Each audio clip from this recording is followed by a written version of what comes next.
Hello, je suis ravi de vous retrouver dans cette nouvelle vidéo pour parler de mon retour d'expérience sur cette Tesla Model Y. Ça fait maintenant plus de 1500 km que je l'utilise. J'ai pas mal de choses à vous dire. On est parti ?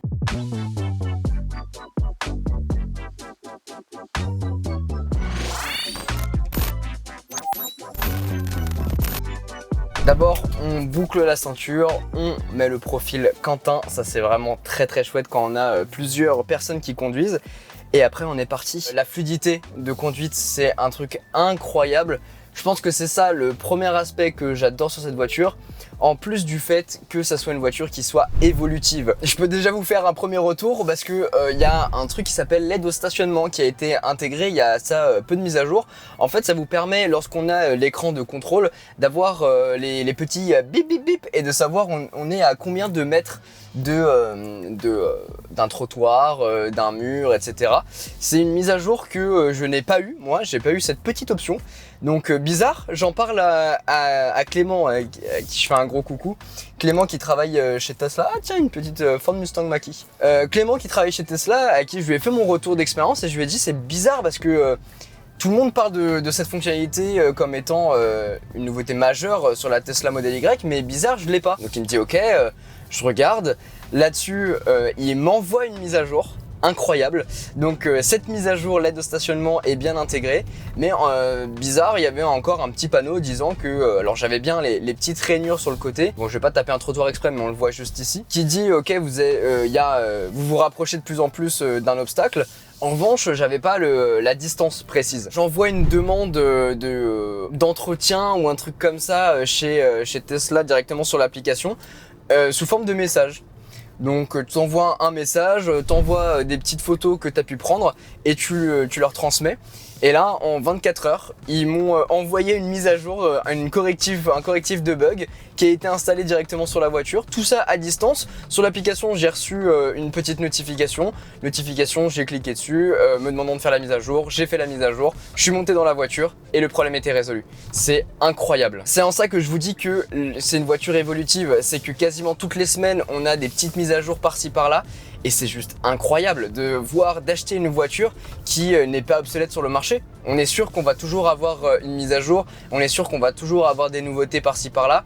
Ce ne sera pas des nouveautés forcément matérielles, mais tout est logiciel. Dans tous les cas, c'est un ordinateur avec 4 roues, hein. On est clairement d'accord là-dessus. Après, c'est comme sur un iPhone, comme sur un smartphone Android, c'est à double tranchant. On va aussi avoir des moments où on va avoir des problèmes, des petits bugs, comme par exemple, il y a des moments où quand je mets l'autopilote, il m'active les essuie-glaces. Trop bizarre, genre. Après, c'est une voiture qui prend aussi beaucoup de place sur la route. C'est vrai que j'ai l'habitude de conduire des SUV, mais il y a plusieurs fois où tu te fais un peu peur, tu te dis mais putain, est-ce que je vais pas me bouffer un trottoir quand il y a un bus qui passe, c'est assez étroit, etc. Enfin bref, il faut vraiment faire gaffe. Genre là une rue comme ça, tu passes pas à deux Tesla Model Y, hein. C'est clair et net. Surtout que moi j'ai des jantes noires mat, bah là tu vois avec le camion.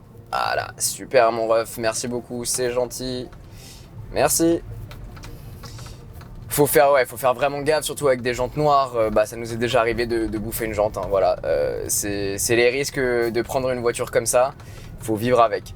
Voilà, et puis c'est une voiture, donc faut qu'elle vit aussi, mais c'est vrai que c'est frustrant, surtout quand elle est neuve, quoi. Et faut qu'on parle aussi de l'autonomie, parce que j'ai pris une grande autonomie justement pour avoir le plus de pourcentage possible, le plus de kilomètres possible, pour pouvoir faire pas mal de bornes. Et je dois dire que je suis quand même un peu déçu. On a 533 km d'autonomie annoncée. Globalement, ça les fait. Allez, je dirais 60 bornes par jour. L'autonomie, elle dure une semaine et demie, quoi. C'est en dessous de ce que j'espérais. Voilà, j'ai plus les calculs en tête, mais je crois qu'on est un peu en dessous de ce qui est annoncé par défaut. Ce qui est cool, c'est que lorsqu'elle est stationnée, on perd très peu de batterie. 1% peut-être lorsque je l'avais laissé un week-end. Donc ça, c'est vraiment chouette. Maintenant, c'est chiant parce que y a des moments où toutes les semaine et demie, tu es obligé de la recharger. Le mode Sentinelle par contre pompe énormément la batterie de la voiture. Ce mode vous permet d'utiliser toutes les caméras de la voiture pour savoir si quelqu'un a voulu rentrer dedans, si quelqu'un a accroché votre voiture, si quelqu'un tourne autour, rôde autour de votre voiture et essaye de rentrer. Bref, c'est un mode ultra cool pour prévenir de ces choses là et avoir des preuves, mais par contre ça pompe de la batterie. Voilà, c'est un petit peu le méfait. Sachant que là où je suis, il n'y a pas de réseau de superchargeur ou alors c'est à 40 minutes. On a fait le test un week-end d'aller la charger, mais en fait, un superchargeur, t'es globalement limité à 80% parce qu'après, c'est généralement des superchargeurs à forte affluence. Du coup, on est obligé de déguerpir assez vite si on veut pas payer davantage. Donc, au final, mieux vaut recharger chez soi. Déjà, en plus, c'est moins cher, hein, très clairement. Mais pour l'instant, là où je suis en appartement. Donc, je gère la copropriété, etc. Donc j'ai pu faire installer des bornes de chez The Plug. Pour l'instant, ils sont en train d'installer toute la partie électricité. Et ensuite on installera la borne, etc. Donc à partir de ce moment-là, ça sera beaucoup plus simple pour nous pour recharger la voiture. Mais c'est vrai que dans un premier temps, c'est assez contraignant. Globalement, si vous prenez une Tesla, c'est que vous êtes peut-être en maison.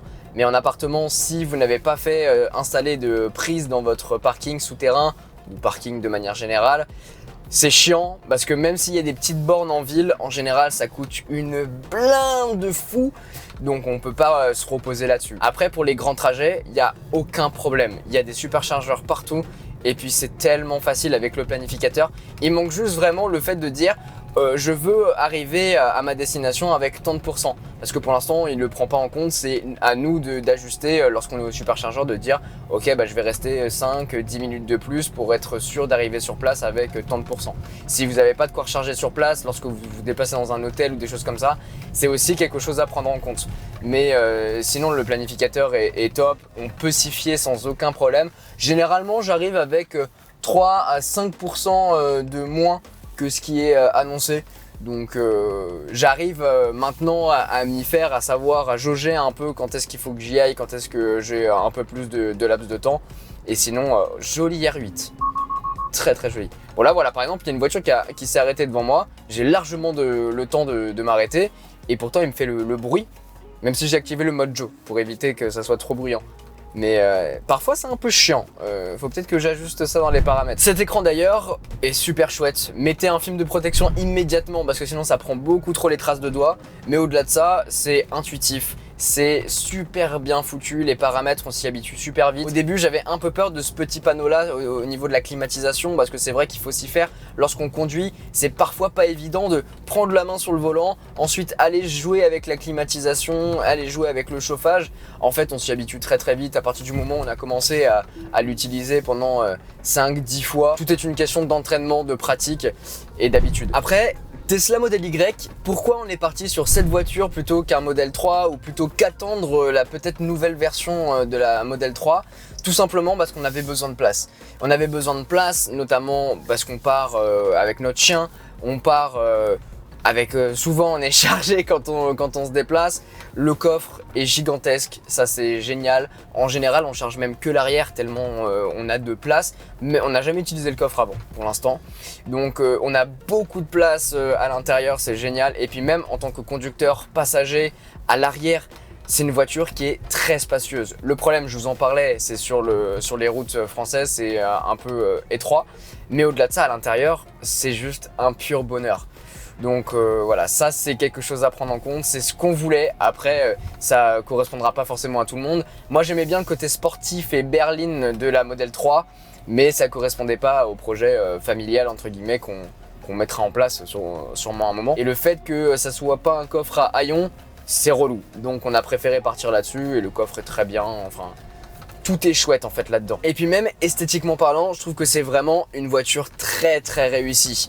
En revanche, attention à la peinture, c'est une peinture très très fragile. Moi j'ai pris le coloris noir et le coloris noir prend déjà les rayures. Donc je vais faire poser un PPF sur toute la voiture histoire de pouvoir être sûr que on protège la voiture de 1 et puis peut-être faire ensuite un petit effet de design, je sais pas trop encore. Ça c'est pour la partie extérieure, mais à l'intérieur le blanc tient super bien. Quand on s'habille de manière classique en noir, en bleu, etc., ça déteint pas du tout et si jamais il y a une trace, on passe un coup de lingette et ça s'en va. Donc là-dessus aucun problème et puis c'est magnifique, vraiment. C'est trop beau. Ces sièges, je suis trop content d'avoir insisté pour les prendre parce qu'ils sont incroyables. L'intérieur après d'une Tesla, faut aimer, c'est très minimaliste. Beaucoup, dont moi, on apprécie ce côté très minimaliste et c'est pour ça que je suis parti sur cette voiture et sur ce modèle en particulier parce que le côté ultra minimaliste est super plaisant. Mais c'est vrai que pour 55 000 €, on peut avoir des meilleures finitions ailleurs chez BMW, chez Audi.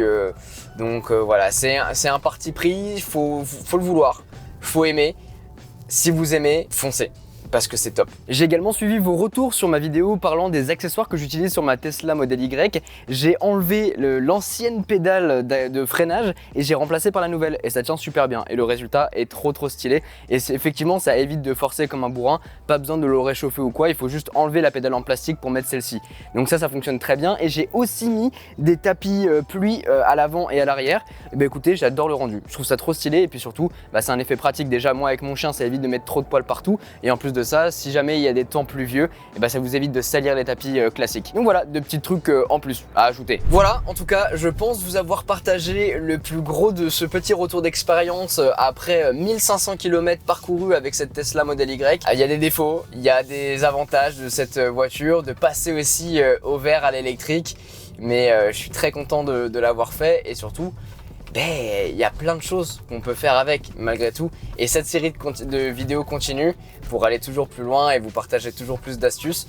Donc je vais faire mon petit bout de chemin, je vais voir ce que je peux vous partager et on se retrouve très bientôt dans une prochaine vidéo. Sur ce, c'était Quentin, passez tous une très bonne journée. Tchau!